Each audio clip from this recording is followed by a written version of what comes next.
Yeah.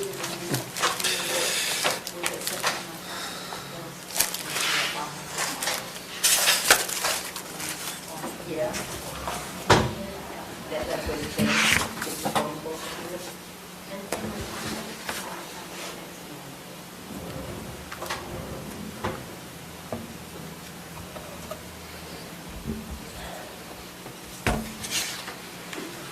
So on our insurance, so they want me to sign the new stuff. The new agreement. I'm thinking I'll just go and do that and I'll bring it back for ratification. In the I think past, everybody thought that was the the county's best way to been go members forward. of NEW, Yeah. Northern Utah Chamber Coalition. Okay. You don't know if it's still in the budget? Has the county paid for it or has the chamber paid for it? County, when Tina was here, the county was paying for it. And it's called Northern Utah. Chamber Coalition, NUCC. Yeah, nuke. Are we paying for it? They sent an email requesting membership, and That's a good question. I'm looking it up now. We have paid for it in the past, I thought. From the county or the chamber? you guys did. The county did out of economic development funds. And their, Hello? Morgan County's bill is $2,000. Yes. They got this. Good, how are you? Yeah. Yeah, I'm just starting a Morgan County Commission meeting. Well, no, Mind if I give you a call tomorrow morning? Population, like Rich County only pays 500, but then Okay, thank you. it's Okay. 5,000. Bye. Pay 5,000. The health department bases it off of our, I think it's a combination of our population and our well. Property values. Oh, okay. Now, I don't think it's a question. Well, I'll talk to Blaine, but I think the chamber's his, there he is. Northern Utah Membership. Program and Northern Utah Women's 2,000. Conference. Are they going to be part of the budget? I don't know, I said that's about the break time, I'm trying to figure out whose responsibility it is. The county paid it in the past, but out of economic development, Mike was saying. If that's what we do, then that's what we do. Okay, I'll get it. I'll get whatever I need to, or you can hand it to me. And we'll get it. This is gonna be a Taking tight care of fit here. Well, you know, I wasn't clear over there, I guess. Get through there. Yeah, I can, thanks. Got it.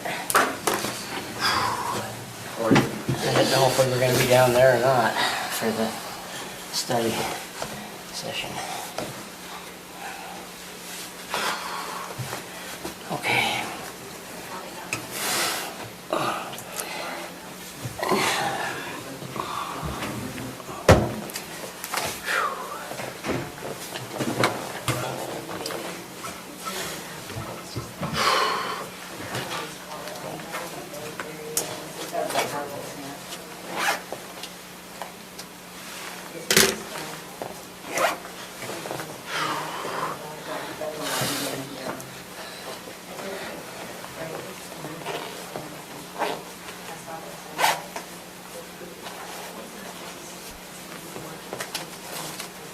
Okay.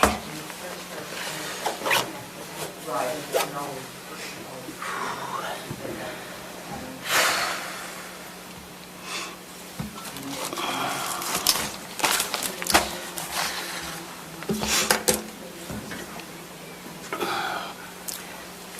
She's our, she was.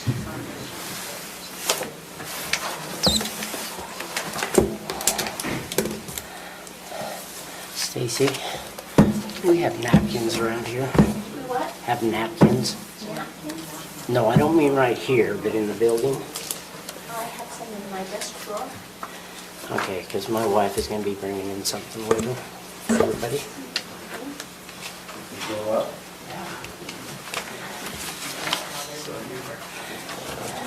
It'll be a lot later, about 3 hours from now.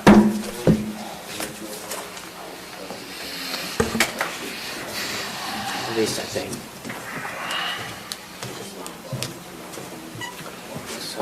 I signed them.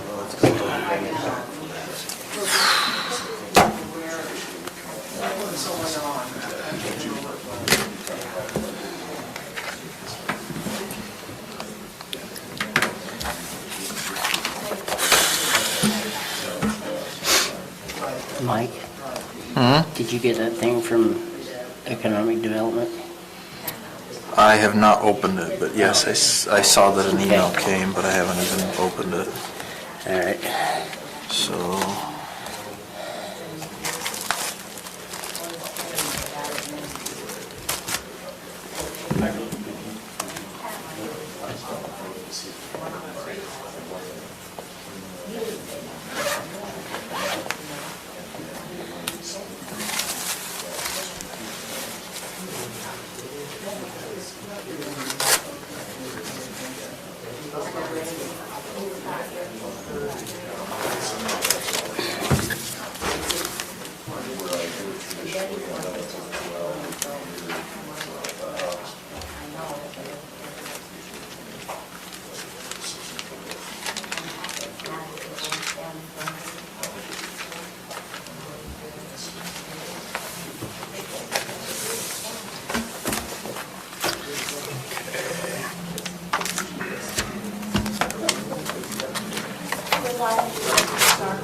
Okay.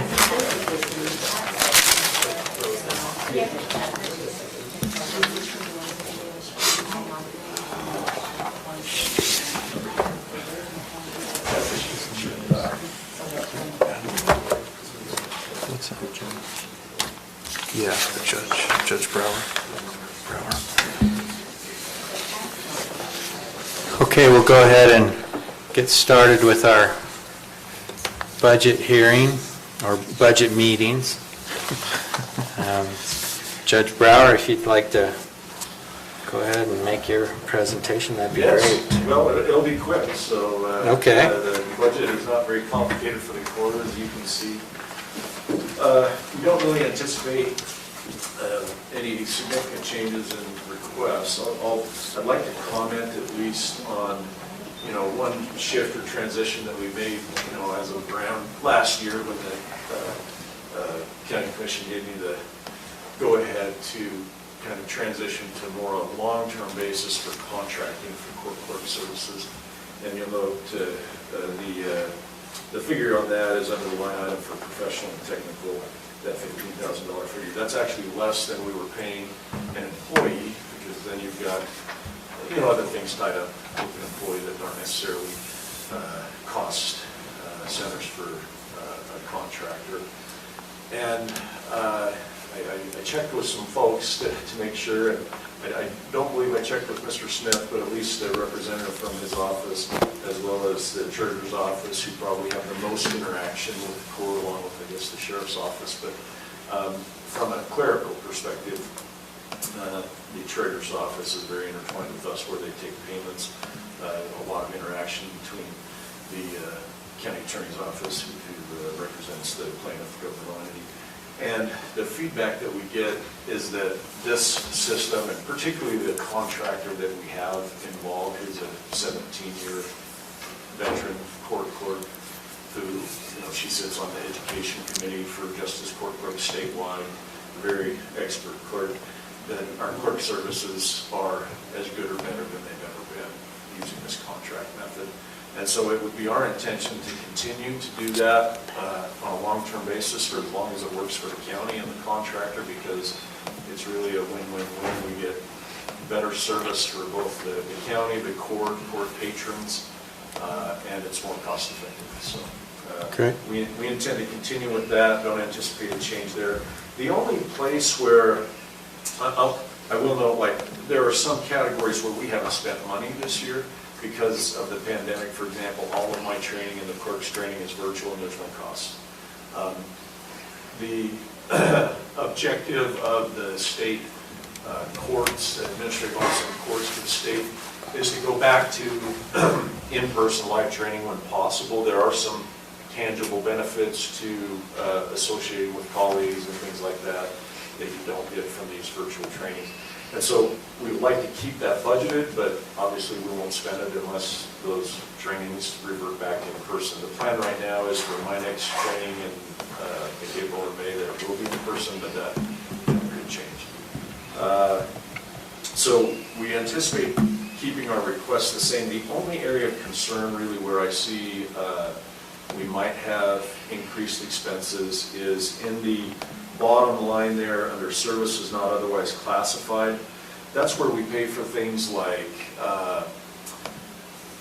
interpreter fees, when we have to pay witness fees or things like that, those come out of there. And perhaps one of the biggest expenses that is budgeted there is the cost associated with conducting a jury trial. We haven't been able to conduct an in-person jury trial for like a year and a half, but we have a number of them because of the backlog now scheduled. We probably have like half a dozen scheduled. In the past, we probably haven't held more than 2 or 3 per year on average, and if we end up holding, twice that amount, I could see us easily going over that $1,600 figure. I don't necessarily feel the need to, ask the commission to budget more money for the court there, as long as there's the understanding that those costs really are what they are. I mean, if we hold jury trials, we have to pay the jurors their jury fees for appearing, and witness fees and all those things, and there are some costs associated with that. And it is what it is. The court, nor even, I guess, to some extent, but it's really the accused who is exercising his or her right to a jury trial, and so we don't have a lot of control over how many or how few we have. But that's really my only concern from a budget perspective, is that number could potentially be exceeded in the coming year. If you wanted to budget more there, that's fine. I don't necessarily feel it's critical, as long as there's this understanding between us that we don't know where that number will be. Hopefully we can get it done for the budgeted amount, but it is what it is, whatever those costs come in at. Okay. The professional and technical was at 15.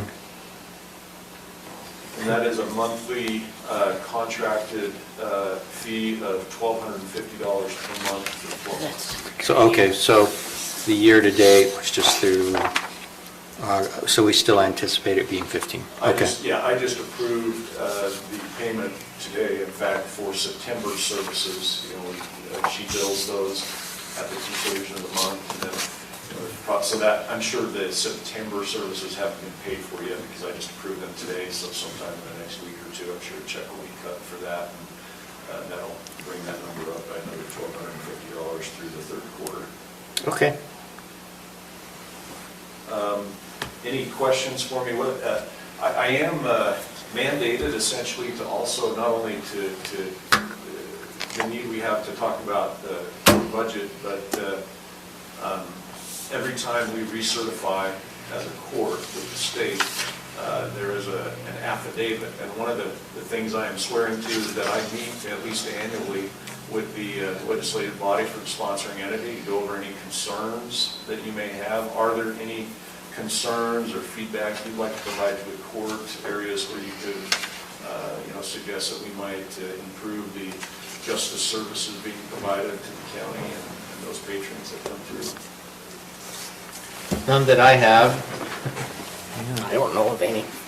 Well, I hope you know that I'm always available to address those concerns. Certainly, if you're more comfortable, addressing those through the county attorney's office, we do, keep a fairly close contact with their offices. They are sending attorneys to the court on multiple times per month, and we have that very regular interaction there. So I really don't have anything else unless you have any questions. So you're holding court now in person, but not jury trials? Actually, we are not holding court in person.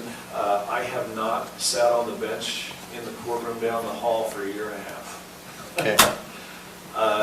Right now, and we were looking, I can hold in-person hearings, but only those that are necessary. And the most recent mandate, they actually backpedaled a little bit most recently, the Supreme Court and Judicial Council, and said only hold hearings that absolutely have to be held in person. Everything that can be done virtually has to be done virtually. And so they've even indicated that any trials on infractions, like your routine traffic tickets, those have to be done virtually. We're not, unless there's some exigency that would require it to be done in person.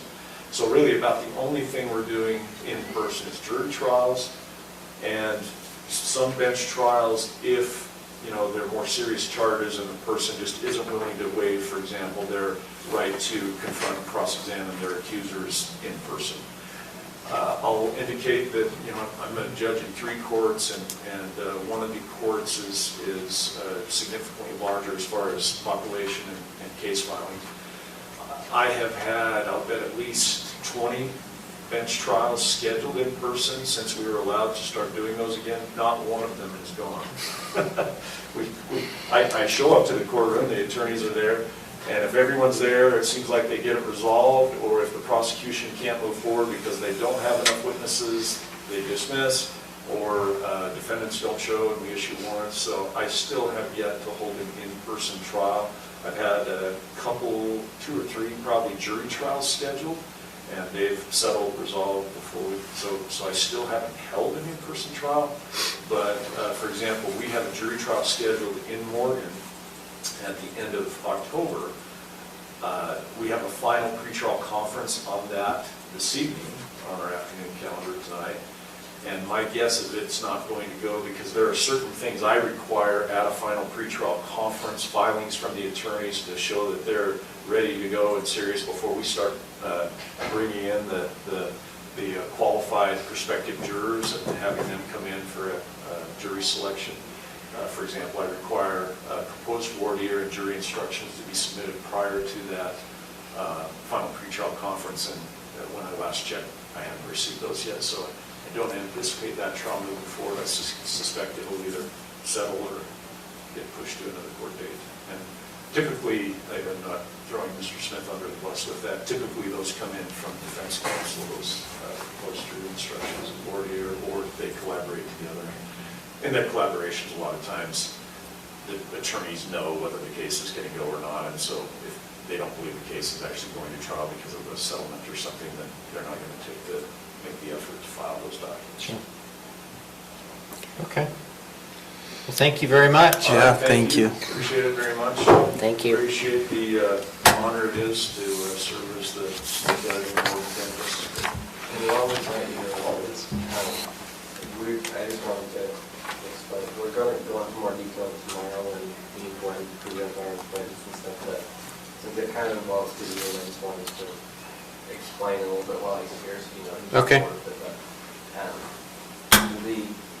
the treasurer's office will kind of be taking over the justice courtroom as well, when we're going to just move the DMV down to the justice courtroom, and we'll take over that part. Well, we can explain that more when we get to our budget, but just so that you're aware, he's aware, and he's on board with us doing that change, so just wanted to let you know that's what's kind of. And if I could maybe comment on that, one of the underlying concerns I've had in the back of my mind is where we're set up right now as a accounting model 2, isn't that what we call it? Where it's not a court clerk that is taking payments for the court, it's the treasurer's office. There is a push from the state's administrative office of the courts, and particularly their auditing department, to do away with that model and not allow it. That would then create a resource issue for us, because then we would more have to have a physical body in a chair beyond just the treasurer's office. As Zach and I talked about that, we think this can also be kind of a collaboration where we anticipate, you know, doing some cross-training of someone in his office, whether that's him or whomever it is that we talked about, so that they will be officially designated as a part-time court clerk also, to satisfy that requirement that we have a court clerk here, even though the division of the workload we don't anticipate changing at all between what they currently do and what our contracted court clerk takes care of. But it will bring us, we will achieve a greater level of compliance as well as hedge against a future mandate, we believe, is coming to do away with our current accounting model. Okay, thanks for that explanation. Appreciate it. All right, Thank you. Take care.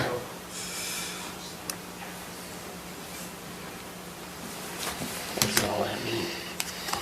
As far as doing away with the accounting model, I don't quite understand it. Oh, right now, there's not a designated court clerk that's here during the week to accept payments for the court. It's just made to the treasurer's office. And so that model might change where we would need a full-time clerk. And so they're trying to do something where someone from that office would satisfy that obligation. Okay. So we're keeping that budget about the same then? Yes, although the compensation component will Right. change theirs. So that's basically our share of what is, of the 3 counties that he takes care of then? Is that what it is? Yes. Yeah. That's pretty low. Well, I think they do it kind of by percentage of Oh, workload. okay. All And right. he's got other areas that have a lot higher workload than here. Okay. But yeah, thankfully, we're not paying for our own solely for here. It'd be way more than that. Okay. So what about our Weaver County attorney that we use? So we have the extension office, and then do we have a break at 4? We do, and if you want, I can see if Lance, if you want to try to talk about Lance's beforehand, especially if you're considering going into executive sessions, so that he doesn't have to wait. Yeah, that's probably Okay. good if we And can. are you, so I can let Jeremy know Yeah. Yes. Are we going to do an We will executive be, session yes. before? before, during, or after? We can do it before. Oh, we could do it before. Except that we don't have the other 2 We here. need the other ones here. We'll see where we get, so. I'll give him a heads up that you're thinking about that. Okay. Hi. Oh, let me pass out the paperwork. It's a little more formal when you're standing up there, but it's still an informal meeting, so. It was there last night. It'll be there tomorrow night. We're just, So you're not totally depressed? What is this, tell me, is this more intimidating, is this more comfortable, do you miss the snack part, what, give me some feedback. I mean, the snacks were for the folks that had to sit here. And that was never me, so this is great. Okay. Just updating, are asking for a little bit more money in 2022. Okay. As we usually ask for the 3% cost of living for our 2 employees. And we've, all but 1 year that I've been employed, all but 1 year we've actually, USU has approved that. We don't always use the full 3%. So they ask us to ask for the 3% cost of living so that we're covered if we need it. And then we give back, we don't use the full amount often. And since you are under federal, is it like a GS 5, 4, 7? Oh, I don't know that for sure, but the legislature has to approve it before USU authorizes it always, so, Okay. Just curious. yeah. Yeah, whatever they say goes on that one. So that's what the increase for those gals looks like. There is an additional increase for our staff assistant, a merit increase. I don't know how you guys would prefer I ask for that. what's the dollar amount on that? Or is that in here? So it's a 5% increase. Hi, Matt. Hi. The answer to that is would rather you not ask. Hi, right. So, let me rephrase that. Okay, I see it here. Yeah. Yep. I've not been asking for anything for both of them in the same year, and I'm wondering if you prefer that I do that, ask for both of them in the same year, or if I continue to alternate it for that, when that merit increase happens, if it's earned. Obviously, that doesn't just happen without merit. Is that for the secretary, So- basically? Yeah, Okay. yeah. Her salary, we're trying to get that up a little Is that this? bit on par with, That's this page With other- here. I don't. and Nicole had a merit raise a couple, 2 years Oh, ago. maybe, well, no, these are the ones that Stacy put together. And so now I'm asking for McKell. So those are the additional funds, and the detail, the page that's attached to Got a that kind of drink. explains reasoning and things for that. Drink. Okay, so that goes Yeah, do you into wanna your total pass of the the last drink? 87,065. Sure. Yeah. I'm not following where you're at. Actually, it's 121,625.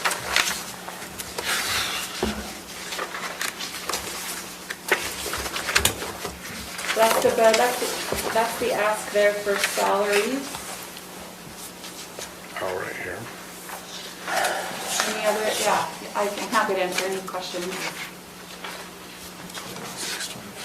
I may have missed the explanation. Did you explain that that's contracted, that's not our payroll, that's Utah State's payroll? The only payroll that we pay is that position that's currently held by Elisa. And then if you hire an additional person or that 4-H assistant, that Elisa and the 4-H assistant are the only Morgan County payroll.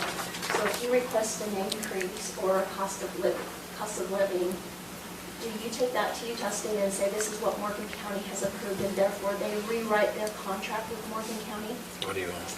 Oh, yeah, they will only Coke pay, and wine. they will only do what gets approved here. So you're not asking for a Morgan County raise for Morgan County. But it will come back in the contract from Correct. USU. Right. Yeah, I just wanted to make sure, because you won't see any of that on your chart that we were looking at last night. These are, the position held by McKell and Nicole aren't Morgan County employees and aren't on your chart. Those are contracted employees through the Yeah, state. thank you, yeah. Sorry, I didn't mean to confuse I should start with that every year, and every year I don't think to say that, but yeah. But yet, the part we pay is this part here? This, No, that position right there is the only county. that's the only county one, okay. All right, and that's the one you're asking for the 3% plus the 5%? No, Okay. it's the permanent, it's the staff assistant that we're asking for, Oh. the 5% at the first of the year, and then if it's approved, the cost of living in July. And then for Nicole, for our 4-H assistant, we're asking for the cost of living only. Okay. So for Alyssa, you're asking for the 5% as a. No, Elisa's our part-time 4-H. Mikkel Thackeray. Oh, McKell. Yeah, so Okay, this is okay. Mikkel and Nicole. Gotcha. Thank you. Are our permanent full-time folks who get billed through Utah State. Yeah. So they're not on any kind of a county step program. They're not on any kind of a years of service raise or anything like that. So I'm just trying to make it a point to ask for that when it's merited and appropriate, and continue making sure we don't fall behind and lose good people, since they're not on your radar as a county employee. Okay. Okay. The only other area we asked for a little bump is our travel and training, we're asking for an additional 500 to bring that to 2,000. We were cut a year ago or two, which actually ended up being just fine because the pandemic hit and we were not meeting in person much at all. We have started now to be meeting in person for those required 4-H trainings and annual extension trainings and things, and so we're just asking for a little bump there so we can cover the mileage and other expenses related to getting to those mandatory things. That's it. Those were the two areas where we asked for a bit of an increase. Everything else, we're doing okay in the other areas, and we appreciate the support. Okay. Any questions?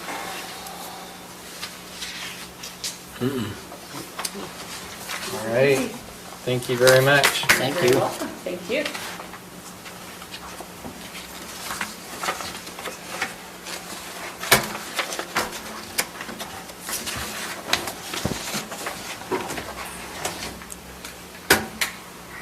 So they are asking for a new employee then.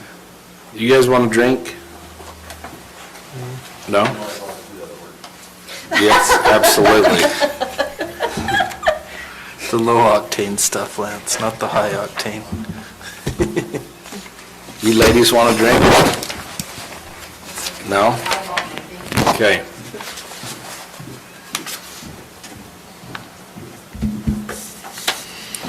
Okay.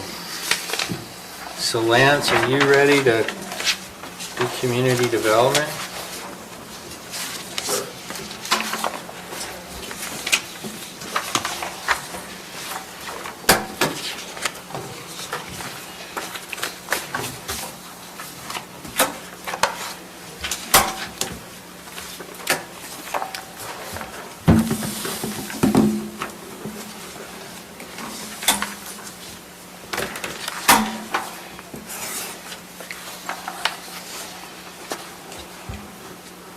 All right, so we've got your separate worksheets. Is that where you want to start? Sure, that sounds good. Yeah, I think, sure I've told you well enough that we're doing the best we can and trying to process the development applications and everything that's going on, building permits and whatnot. The projects that are, the properties that are left in Morgan County all have challenges and difficulties, require a fair amount of work on the part of any developer or builder, and then us to monitor that. So we're staying busy there. We're also Where's this at? It's planning. Wasatch Peaks Ranch is obviously Community development. obviously a significant impact to our workload and everything that's going on there. Their pace is also, trying to keep up with them is a little challenging. They're definitely going full steam. So what I put together in my budget was simply trying to address those two issues. That one, we do have a lot of ongoing development, and the subdivisions will turn into building permit reviews, and there's a lot of work there that needs to be done.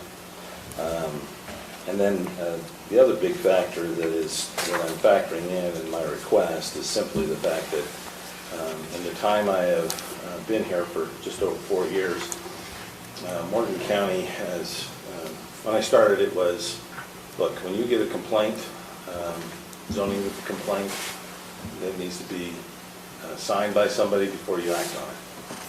And for the last 4 years, we've been operating under that policy of, and in a way that's helpful because it keeps down us being involved with neighborhood feuds and that type of thing. Because anonymous complaints are way easier to file. But what we're seeing is just almost an attitude of do it and see if the county says anything to you. And we're starting to see that in a negative way. But there's a lot of things going on out there that are just, that are happening that cause county concerns, or at least cause me concerns. So you're talking lack of code enforcement. Lack of code enforcement. And I hear it all the time from a lot of people. From me. Why not you alone. And so my approach to both these shortfalls is just to create a planner 2 position, and then the planner 1 position would be kind of a front desk code enforcement individual. Somebody that would be able to handle more of the day-to-day stuff, but still get out of the office, still deal with those things. There's a lot of day-to-day stuff that comes in, questions and time. I spend a significant amount of time just answering phone calls during the day rather than actually doing long-range planning and working on the general plan and doing other plans. So it's just the reality of the situation. My thought is that by having that planner 1/code enforcement position, it would not have to be terribly skilled, but you don't necessarily have to have a planning degree. You pick up a lot of the information, and that would help us in finding somebody. Whereas we have our current staff is doing a great job, and there's potential for promotion there. The other thing that it's just reality, and I know you've heard this from every department, is the competition of other communities. When I looked at the salaries and tried to determine the salary for this position, it wouldn't be hard for people to leave and get a significant pay bump. And I think everybody's doing okay, but it is something we need to keep up with. So I think being able to handle the workload better, one extra person would do that. And then the other aspect would be that we will have the additional income coming in with Wasatch Peaks. It's more work, but it's also a significant bump in permit fees. I believe $72,000 for the one ski lift permit. So, it's not a small chunk of change. So, and as I wouldn't anticipate any home start construction next year, but maybe. And there actually might be an opportunity for those homes to begin construction if things go well. So. Vance, who else is a Yeah, planner somebody's 2 on already your working. staff? Is Haley a planner 2 or Haley's is? planner 1. Okay. And Bailey, is she a planner or is she? Bailey, no. Administrative Bailey is, staff. She was hired part-time as an admin and secretary, take minutes and whatnot. She's grabbed hold of that position and become basically, last year she was promoted to a full-time permit tech and and admin. And so she's doing all the minutes. She's really facilitating all the building permits, making sure they're complete, maximizing Dave's time. I think she's had a significant impact on his ability to just do the work. She's handling all the day-to-day building permit stuff. And, hey, you're missing this item and following up, and it's a constant, among many other things that she does. Everything we need. So is she qualified to be a planner 1? No, Bailey is Not there? not there. Okay. And- Does she have a desire to be there? Nope. Okay. Bailey would like to, her desire would be to go more to building code, building official type. So, Okay. someday And so the person qualified you're as a wanting building inspector. to hire then would be a planner 1? Correct. Okay. Are they a dime a dozen, or do we, No one's done it, doesn't it? just checking, just hopeful? So along those lines a little bit is, would there be any kind of requirement with the code enforcement or any kind of, have you done this before? Oh, well, code enforcement is a fun job, and, the vetting process of that, we need to make sure we get the right person in there. But those are skills that they could, and it's almost more of a personality that you'd be hiring, and they can learn our code. I think we've seen that over and over, that people can learn the Morgan County code, learn how we do things, okay? I mean, we run into similar situations repeatedly. It's just monitoring and ensuring that it's happening, and, it's almost a little more project management oriented. Do you happen to know on our pay grade steps, what that planner 2 might be? What grade that is? So planner 1 is a 14. So it'd at least be a 15, but looking at it.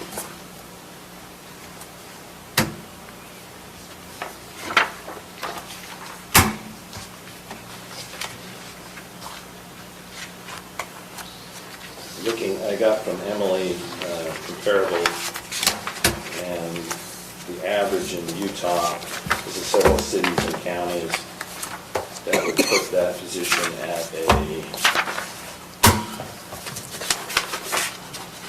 Just depends on 18 Okay.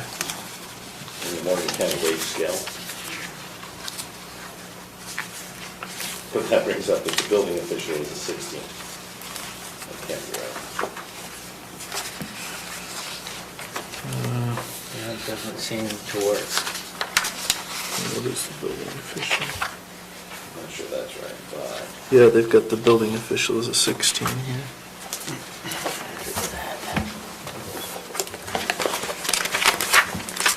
So you're probably somewhere around a grade but his 14 or 15. He is a 16, but his salary is actually in the 17 range.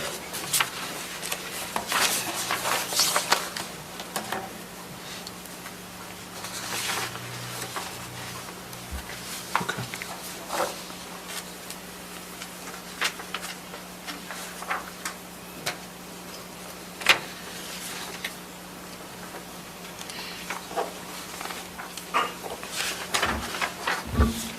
So is this reading right? Are they both supposed to say planner 2, or was one supposed to say planner 1? My request, Yeah.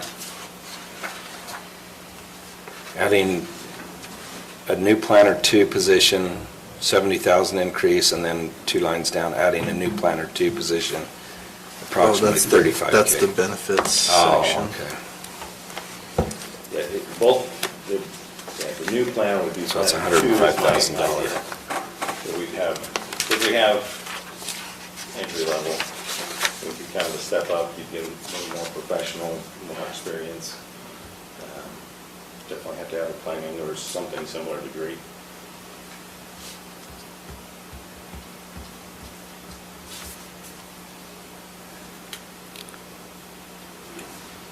This code enforcement person would be the planner 1.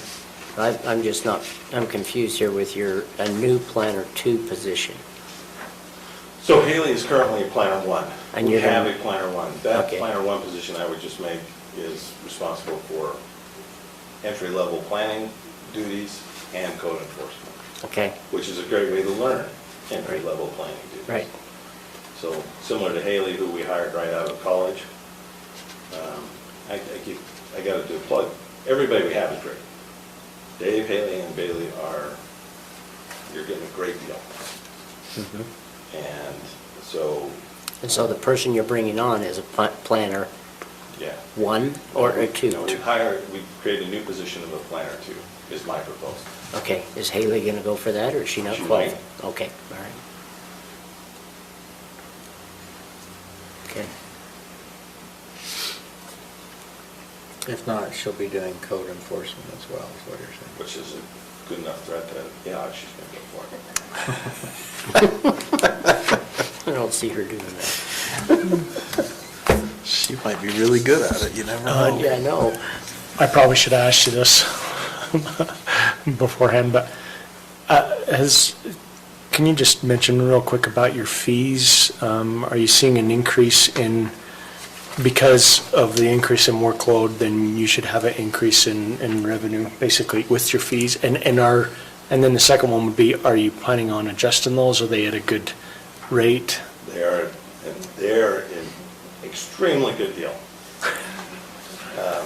And this is exactly why I'm trying to balance all these things, and anyway, where I'm at is, that has been on my to-do list for 4 years. We need to update that fee schedule. It's comically a good deal. Now, a lot of developers totally disagree, of course, but my opinion is we're not recouping near enough with those fees. Now, we do have our outside consultants, so those, they're probably doing okay, but as I refer to a lot of people, because the mom and pops come in, and that's a lot of fees. Well, but not relative to the hours we're spending. The small subdivisions take just as much time as the big ones, yet their fees are substantially lower. And so the fees are there I would propose to increase them, yes, And they're there to offset so that the general taxpayer doesn't pay for it. It would be kind of more of a user fee. You're using the planning services, here's the fees that offset that. And we need to just quantify the amounts of time that we're actually spending on each of the different application types and come up with an average that's much more in line with our real costs. It's, So are we like I said, it's a good deal. mandated by the state to only allow so much? I don't think so. Okay. There's not a schedule, there's a general limitation that the amount we charge for fees can't be vastly over the amount we expend to provide the service. And it's a rough justice concept, it's not an exact thing, but we couldn't, for a service that costs us $50,000, we couldn't bill $150,000 for it. But if we were at 62, under the rough justice model, no one's going to be able to make a claim. Well, and from But if what we're I've, at 46, we're not covering it, that's so. what I've experienced, unless it's straight across, and you'll spend more hours reviewing subdivisions than what they pay you for, is what I've always experienced. So I know, We're in the hole before they even submit. Just a matter of talking to I know one part of the process is when you can say, two standard number of reviews, 2 or 3, and then after that standard, then there's an extra fee on any extra review. The only thing we've ran into there is you need to make sure you're very, very clear on the review and what's required so that you have backing, but So it looks like year-to-date actual, so on zoning review and CUP fees, you're only at $14.75, does that sound right?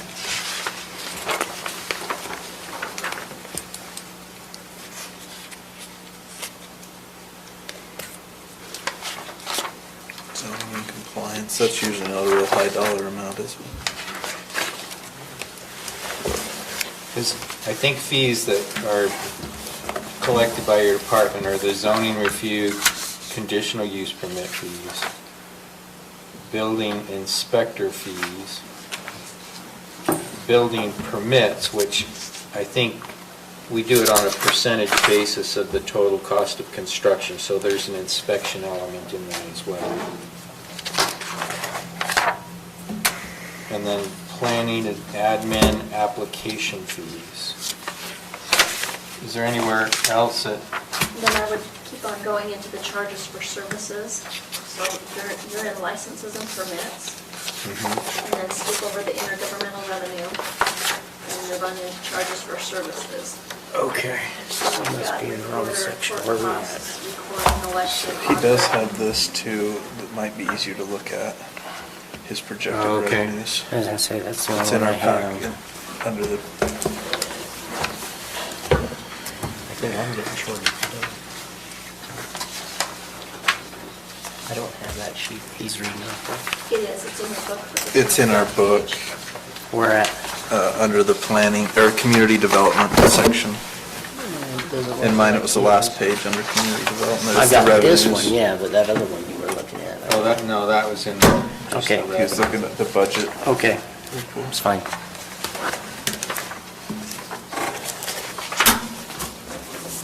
So your projected revenues for 2022 are 338,586, Correct. which is actually quite a bit lower than what it was 2020. Because 2020 looks like it's 482. 2020, we had. Was that just an anomaly? Yeah, we had one large permit, not 6 weeks. Oh, okay. So when you calculated for this year, or for 2022, you're excluding that one? Yeah, and I'm always looking at this as very conservatively.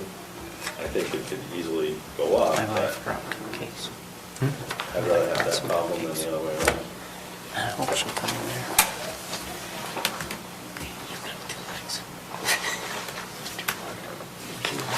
She didn't understand. Just take me right there.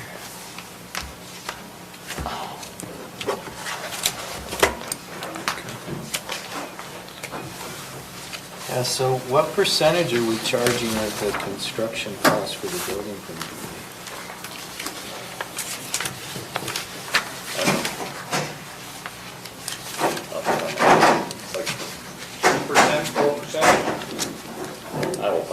Chairman. So a lot of them are sick, so that gives you an indication.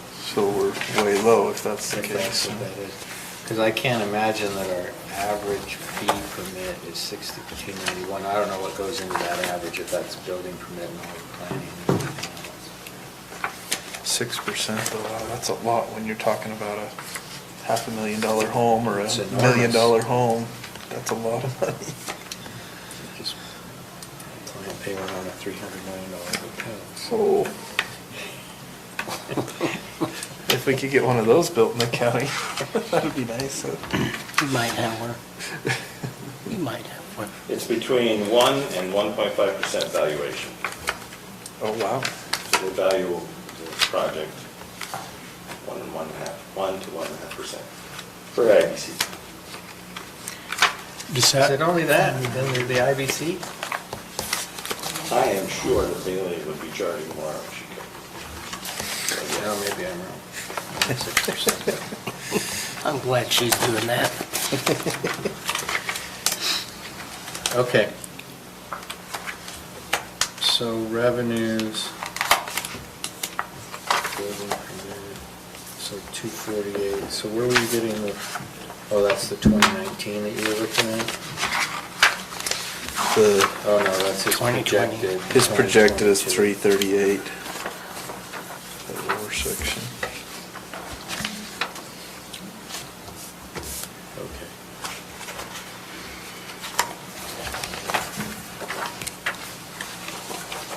So the only question I'd ask, Lance, I mean, I understand the logic for putting in a new person.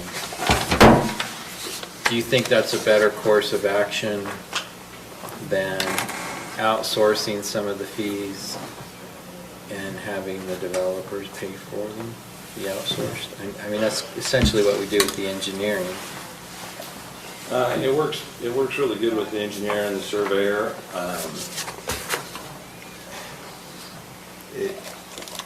You're managing an outside process is the problem. And now I spend a significant amount of time hearing from the developer, oh, well, what's going on that? I don't know, let me check, all right, come back. In-house would be much more efficient. Really long-term, we need to be going to that, I think. I mean, like I said, everybody's doing good, but those outside consultants are busy, and it's tough. There's Well, sometimes we're waiting for weeks on reviews, surveyor or whatnot, and not that anybody's not working hard, but it's, finding that time. That's the other thing about a lot of fees that you pay that are higher, they are inclusive of some of the stuff that we're outsourcing and having the developers pay for. So, but I think we probably should look at the fee schedule to update it. I don't know when the last time it was updated, not since I've been on the commission, so. 2010. They did the ordinance. that'd definitely help offset Well, that would help, yeah. a lot. And then another quick comment I had is that, and we did this at a previous location that I worked, we had a developer come in and they had a consistent amount of building permits and coming in, but it was a smaller consistent amount, so it didn't justify a full-time position for us. So that's when we turned to, similar to what Commissioner McConnell's talking about, that's when we turned to say, well, we still want to get this done in a quick time for them, let's outsource for this development, and we did, and the developer was fine with it. Developer was actually happier because that process was much quicker. So, but once it gets to the point where it's consistent and it's enough to qualify for another employee, then we just soon say that it's going to be more economically efficient to hire a county employee than it would to outsource it. I mean, did they maintain the same level of quality and whatnot on that? No, like you said, there's always that factor that's going to be in there. So, I mean, it's And then your other large light item here is the consulting for the zoning ordinance. that's right. So finalizing the general plan hopefully this year. The next logical step is to update the zoning ordinance. There's a lot of elements of the Morgan County zoning ordinance that just have morphed over time. And I think we need to do a major overhaul, establishing, you know, and I don't know, I think there's a lot of things that work just fine, but looking at it, you know, the code amendments we've had this year of changing the frontage requirement from a quarter mile to 300 feet is, you know, a significant one. You know, the road length going to the international fire code, all those types of things make it, there's just a lot. I think it hasn't been updated, and at least needs to be an update. I'm not even sure if 80,000 will begin to cover an update, but it's at least going to start there. And get So, I mean, who would you even contact for that? Well, there are a lot of consultants actually that do specialize in zoning ordinances.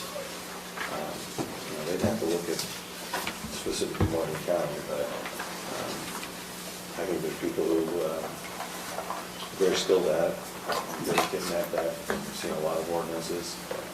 You know,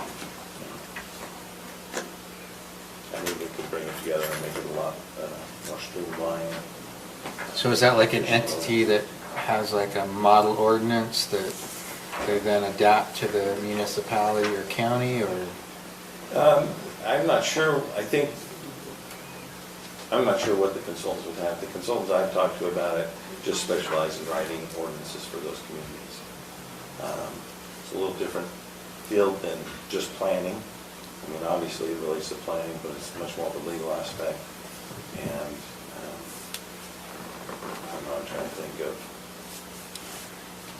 the type of consultant I've talked to and have dealt with. Would just come in and say, okay, we see where you're at here. Here's areas where you need to make improvements. So what's available through our codification group? I'd have to look at that contract again. I think they review what we submit to them. Seems like Jan got an estimate from him to update it to just make references to the county commission, things like that. And it seemed like it was 25 to 30,000 just to do that. Seems like a lot for a find and replace function, but Well, but I mean, I could do it for half that, I think. Didn't that include going through the state code and making sure? Maybe. It did Yeah. include state code It did. compliance as well, but that's what I'm just wondering. I mean, I don't know that every jurisdiction needs to have its own wheel with respect to zoning ordinances and codes. I think that there are some things that are relatively similar with just nuances in particular areas. So I'm just wondering if there's something out there that would be more of a base that we would work from and modify, or if it's someone that comes in, reads what we have and makes suggestions to that. So. My conversations have been, come in, look at the code, look at what we're trying to do, and make recommendations for changes. Maybe some zones are completely overhauled, not all of them. Yeah, I know Wasatch Front Regional Council has some kind of model ordinance. I think it's a form-based code, though. Yeah. You might check with them as well. Any other questions for Lance?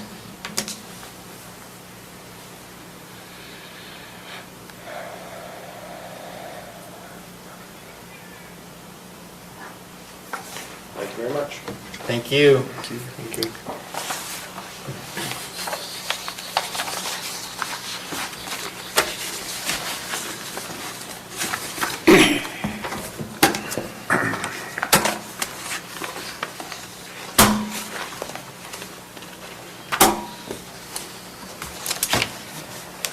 So, we don't have anyone else coming in on budget. Our regular meeting will start at 5. I know there was a couple of you that wanted to go into closed session. We could potentially do that now, unless there's something else you want to do on budget. Or think you that'd just be want to go awesome. walk around the parking lot. Let's knock this thing out. Okay, then if there's a motion to go into closed session stating the purpose of the closed session, then let's I'll make a motion, we go into closed session discuss to discuss property property acquisition. acquisition. Property sale. Property sale? Yeah. Sale? Let's just Okay. say disposition, Right. one way or the other. Change of hands. Yes. Okay, and then we'll be back by 5 for sure. That's Second? Second. All in favor? Aye. Aye.